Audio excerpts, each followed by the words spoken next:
Namaskar. I am grateful to all of you who have joined today to commemorate the 147th birth anniversary of Sardar Vallabhbhai Patel on National Unity Day and to pay tribute to him by highlighting his immense contribution towards India's struggle for independence, national integration, and unity. I thank the Indian Mission and the Indian Council for Cultural Relations for hosting this talk during the commemoration of the 75th anniversary of India's independence. Sardar Patel's legacy is associated with the unity and integrity of India, his crucial role in integrating the princely states and in furthering national unity in the aftermath of India's independence. His negotiation skills, precision, firmness, and administrative efficiency facilitated to achieve this remarkable feat. Equally, he stands out as the first major leader of the independence movement who came from a rural background, whose leadership in the various satyagraha and non-violent civil disobedience movement is remarkable. His inclusive approach was focused with laser-like intensity on the essentials and the goal that had to be achieved. He undertook all the actions with total dedication with no halfway measures.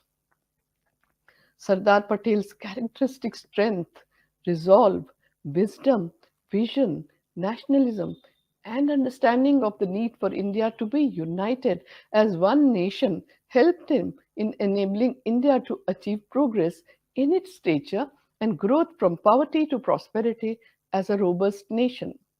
He achieved this because of his mastery of personal leadership and institutional management. Sardar Patel's negotiation and reconciliation skills, humane approach, and kindness, coupled with sympathy, hold key lessons for guiding and inspiring modern leaders to explore all options to ensure a win win situation in any challenging condition. Sardar Patel was born on October 31st, 1876, in Nadiad district in Gujarat state, in India, in a Patidar family who were landowners. Patidars are known for rallying closely against outsiders, respecting their seniors, an individual reverence to the extended family, and a sense of equality. He instinctively acquired all these traits. From an early age, Sardar showed the qualities of responsibility, forthrightness, and courageousness. He was always attracted to justice, was skillful in debate, aware of his adversaries' weak points, and an eloquent speaker from his school days. Sardar Patel possessed the qualities of a servant leader with exemplary traits. He was straightforward, said what was on his mind, and his commitment to India's independence was true and strongly defined. He had exceptional qualities of courage of conviction, measuring all the decisions against truth, injustice, and exploitation, coupled with a strong sense of humor, transparency, total fearlessness, and successfully navigating to the right choices. He excelled in the art of persuasion. He kept people's interest at heart, and his organizing skills will always remain an inspiration for every Indian.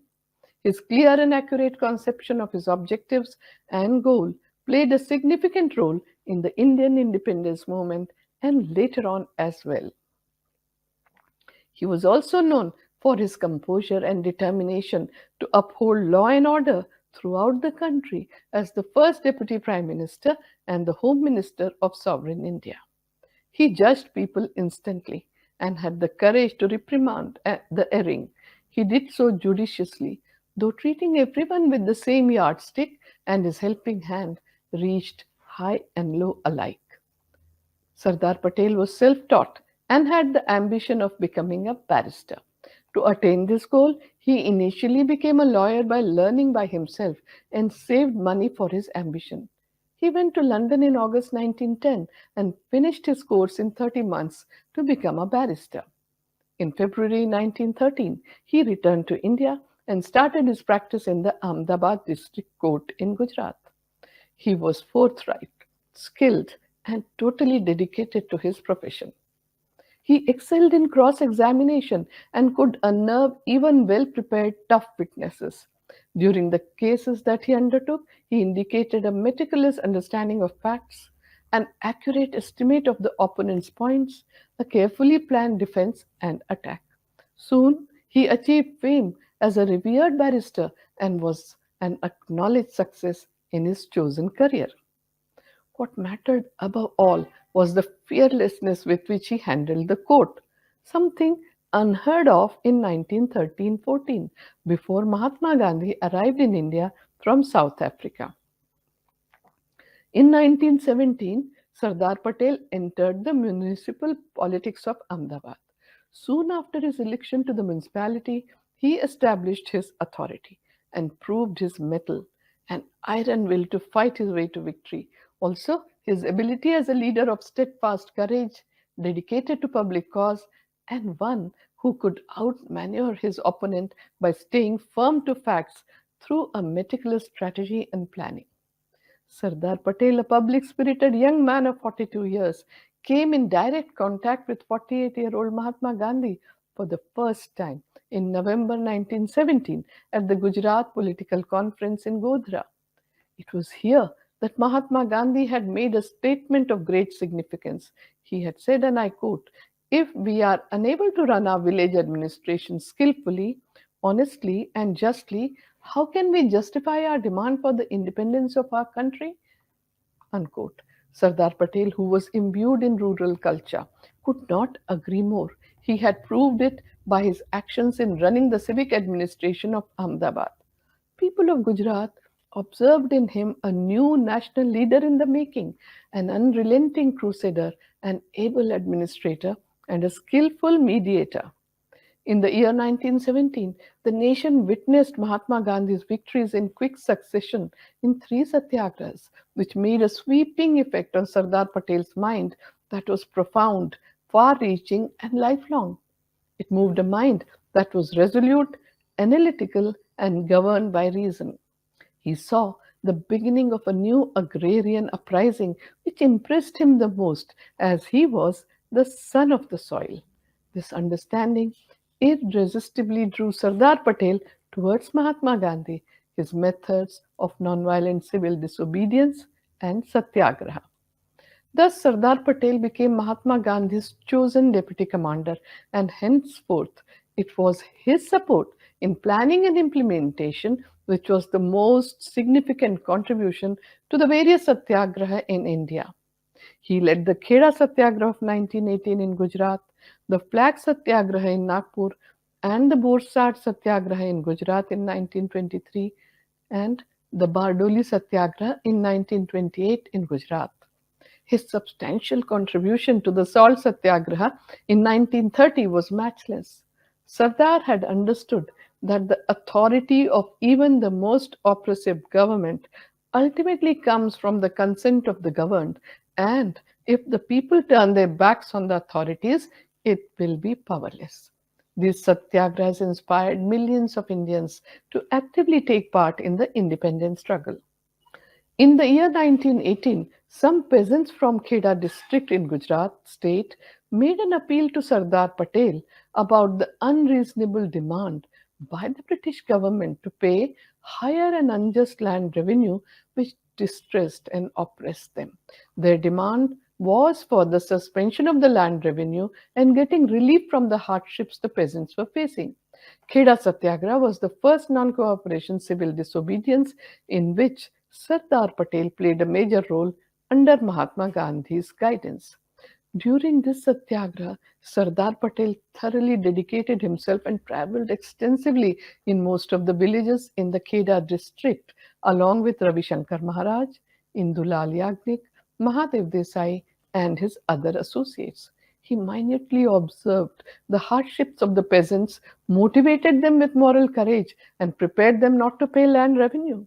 He was convinced that Satyagraha was the only answer to the unjust behavior and high handedness of the British regime, which damaged the self respect and pride of the virile peasants of the district. Motivating the peasants, Sardar Patel said, and I quote, "A state ought to be proud of a people who are strong and determined. There is nothing to be gained from the loyalty of a cowardly and cringing people. The loyalty which you get from a fearless and self respecting people is the loyalty which a government should welcome. It is only if you are prepared to face hardship now and get the government to change its policy that you can remove the source of hardships at all times. Unquote. Sardar Patel also advised the peasants, and I quote, stick to the path that Mahatma has shown you. You should give up violence and any thought of loot or any underhand means. Instead, you should take to the path of dharma, the path of truth and justice. Do not misuse your valor. Remain united. March forward in all humility, but fully awake to the situation you face, demanding your rights with firmness, having no fear of the village officials. Unquote. Kheda Satyagraha was outstanding for the united protest and restraint of the peasants. British officials confiscated the belonging of the peasants. Their land and subsistence was impounded. Still, a huge majority of farmers remained firmly unified in the support of Sardar Patel. The satyagraha lasted for approximately 6 months, and the result was that the demand for the land revenue for the current year and the next year were halted, and they returned all impounded property. The peasants showed their courage, unity, fearlessness, firmness, and were able to draw towards them the attention of the whole of India. Sardar Patel observed, and I quote, for hundreds of years, India has suffered from the chronic disease of slavery. No doctor has been so far able to cure it. Those who made efforts up to now merely administered sweet medicine, which failed to be effective. Some people felt that how could one who advised them to fight against the government treat the disease? But never forget that this doctor, Mahatma Gandhi's mind and heart, is filled with the burning desire to serve the people. I congratulate Mahatma Ji for having led Kheda to the forefront of the Indian independence. Unquote. Mahatma Gandhi said, speaking about Sardar Patel after the triumph of the Kheda Satyagraha in 1918, and I quote, a leader's skill is judged by his competence in selecting his assistants. Many were prepared to follow me, but I could not make up my mind as to who should be my deputy commander. Then I thought of Vallabhbhai Patel. I must admit that when I first met Vallabhbhai, I could not help wondering who this haughty person was and whether he could be able to do what I wanted. If it were not for his assistance, this campaign could not have been carried through so successfully. The Kheda Satyagraha brought these two great men of India together. It was the beginning of Sardar Patel's public life and his active involvement in Satyagraha for India's independence. In 1922, Mahatma Gandhi was arrested and charged with sedition for writing essays against the British government. Sardar Patel abruptly found himself alone and took a resolve to take charge of the civil disobedience campaign in the state of Gujarat. Mahatma Gandhi's first article after his release from incarceration and recuperation was about Sardar Patel's leadership. He paid a compliment to Sardar Patel's outstanding organizing and administrative skill and noted that Patel had collected around himself a band of devoted workers of like mind and ability. In 1923, the flag satyagraha was undertaken through non-violent civil disobedience in Jabalpur and Nagpur towns in the central province that lasted for several months. This satyagraha focused on establishing the right and liberty to hoist the nationalist flag and challenge the validity of the British rule in India. The government had proclaimed laws banning the hoisting of nationalist flags and restricting civil freedom by issuing prohibitory orders. During the civil disobedience, the leaders and people were persuaded to breach the law and hoist the flag without resisting arrest or retaliating against police brutality. The Satyagraha in Nagpur started on May 1st and continued up to August 18, 1923. Sardar Patel arrived in Nagpur to lead the Satyagraha. His first act was to plan and strategize to strengthen the Satyagraha. He started by asking the provinces to send volunteers from all sections of the society. He wanted to enroll women into the Satyagraha in the belief that that cannot fail to arouse the country. The Satyagraha continued relentlessly. Prominent leaders and about 2,000 volunteers were imprisoned and were punished with harsh labor. Soon the government realized that Sardar Patel's leadership to carry out the flag satyagraha to a successful end was gathering impetus, and it turned into a battle of wits between Sardar Patel and the local officials. The prohibitory order by the government was to end on August 17th, and hence they wanted to resolve the issue quickly. Judging this impediment of the government, Sardar Patel announced that from 18th August onwards, the satyagraha would be intensified by increasing the number of volunteers taking out the procession. And if the government prevented this, the struggle will assume a new phase. It was a clever, skillful turn and put the government in a predicament. Sardar Patel proceeded by announcing both the hour and the plan of the procession. At midday, 100 volunteers set out with the national flag. The procession reached the destination without being stopped by the police. Sardar Patel declared, and I quote, "The honor of the national flag stands vindicated. Our right to take out the procession on the public roads in a peaceful and orderly manner had been restored. I regard it as a triumph of truth, non-violence, and suffering. By the grace of God, I am now in a position to announce that the Nagpur Satyagraha campaign successfully closes on this auspicious Gandhi Day in a manner entirely in consonance with the spirit of the teachings of Mahatma Gandhi." The imprisoned volunteers were set free and took out the victory march through the civil lines with the national flag flying high right in front. Sardar Patel, however, shared the fruits of victory with the government and stated at the public meeting the same evening, and I quote, "All honors goes to those who went to jail and suffered all manners of hardships. All honors go to the organizing committee of Nagpur, which showed an amazing organizing capacity and was tireless in its efforts. They all will always look back with pride upon this struggle which was fought with weapons of purity and fearlessness. It will fill the people with faith in the superiority of the weapons of truth, non-violence, and self-sacrifice." Unquote. Under the leadership of Sardar Patel, the flag satyagraha prevailed against the might of the British over a sensitive, prestigious issue, the flag. With the vindication of the national flag's honor, his prestige soared high in the people's hearts and established his hierarchy among the prominent national leaders. Just when Sardar Patel wound up the Nagpur flag satyagraha, he was requested to lead a satyagraha in Borsad district in Gujarat in December 1923. It was to protest the punitive tax imposed upon the people of Borsad and Anand district in Gujarat on the charge of harboring dacoits. The government was eventually compelled to withdraw the tax within 37 days of no tax campaign in the Satyagraha.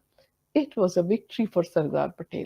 He had been fully justified. He said, and I quote, "Once again, there has been a triumph of truth, non-violence, and penance. The victory has been as quick as our struggle was just. It is unique in that both the parties have won. It has admitted its mistake openly and with courage. Our victory lies in the government's withdrawal of charge made against us." Unquote.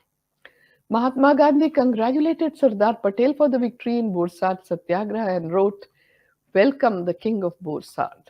Sardar Patel's most famous intervention occurred between 1925 and 1928, attending to a tax agitation in the drought-afflicted district of Bardoli in Gujarat. His capability as an organizer, speaker, relentless campaigner, and an inspirer of ordinary people were previously known, which came to the fore in the Bardoli Satyagraha. In 1926, government had carried out a land survey in the district and passed a new assessment for the land revenue. The overall increase in the land assessment amounted to 30%. Therefore, the villagers had to bear the burden of a twofold increment, one on account of the increased assessment and the other because of the higher assessment of the upper class. Sardar Patel and his associates meticulously examined the matter and were satisfied that the peasants' cause of not paying the enhanced land revenue was just. His leadership blended the foresight of a peasant and his exceptional determination, and his forthright diplomacy had the expertise of a master tactician. He united villages and towns, brought about monetary and moral support from all over Gujarat for the farmers' agitation. The Satyagraha remained thoroughly non-violent, despite the forced confiscation of land by the British government. The Satyagraha in Bardoli transformed the mood of despondence in the country, and it gave the Indians fresh determination. It gave the peasants new confidence. The soldiers of this Satyagraha were about 80,000 villagers of Bardoli district. Their leader was Sardar Patel. He was given the name of Sardar or the chief by a village woman called Mithiben during the struggle, and the whole nation accepted this title from then on. These satyagrahas led by Sardar Patel were an admirable lesson in the method of voluntary self-suffering to oppose the brute force of the government, and brought people closer to Swaraj as it accomplished people's participation on an unprecedented scale. Sardar Patel was the leader. He was adored by people for his never ending spirit, great conflict resolution skills, dedication to work, loyalty to the country, always adapting to the group, and maintaining balance. In the post independent India, Sardar Patel emerged as an astute leader and an insightful statesman, acknowledged as the Iron Man and the unifier of modern India. As a nation builder, his unrelenting efforts towards the unity of the country brought success. Sardar Patel's life is an inspiration for everyone, and the nation gratefully remembers his tremendous selfless contribution during the celebration of India's 75th anniversary of independence. I once again take this opportunity to thank the Indian Mission and the Indian Council for Cultural Relations for hosting this talk on the occasion of National Unity Day. My special thanks are to all of you who have joined me online. Namaskar.